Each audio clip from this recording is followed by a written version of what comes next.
आता पुढची बातमी सोलापुरातून। अनुसूचित जाती उपवर्गीकरणाच्या विरोधात सोलापुरात मोर्चा काढला जातोय। आनंदराज आंबेडकर यांच्या नेतृत्वात विराट मोर्चाला सुरुवात झाली। डॉक्टर बाबासाहेब आंबेडकर उद्यानापासून सुरू झालेल्या या मोर्चात हजारो नागरिक रस्त्यावर उतरले। सोलापुरात अनुसूचित जाती उपवर्गीकरणाविरोधात मोर्चा काढला जातोय।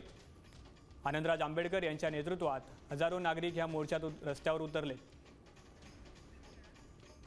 आणि आनंदराज आंबेडकर यांच्या नेतृत्वामध्ये हा मोर्चा निघालेला। आपल्यासोबत आनंदराज आंबेडकर स्वतः आहेत। साहेब, काय सांगाल? कारण संपूर्ण महाराष्ट्रामध्ये मोठे मोर्चे निघताना आपल्याला पाहायला मिळतात। या मोर्चाचं स्वरूप सुद्धा मोठं आहे, नेमकी मागणी काय?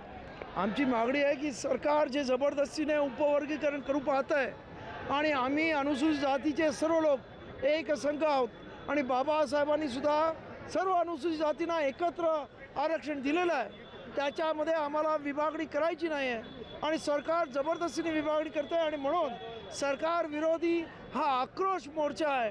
आणि सरकारने तरीसुद्धा पुढे जायचं ठरवलं तर त्याचे परिपाक दिल्लीमध्ये जंतर मंतरमध्ये ज्या पद्धतीने मुलं रस्त्यावर आली, विद्यार्थी रस्त्यावर आले, काय झालं त्या पद्धतीने सरकारने विषयाची परीक्षा पाहू नये। मुख्यमंत्र्यांनी याच्यावरती आमच्याशी चर्चा करावी आणि जबरदस्तीने जर हे करण्याचा प्रयत्न केला तर त्याचे परिणाम काय होतील ते मुख्यमंत्र्यांना भोगावं लागतील असं माझं स्पष्ट मत आहे।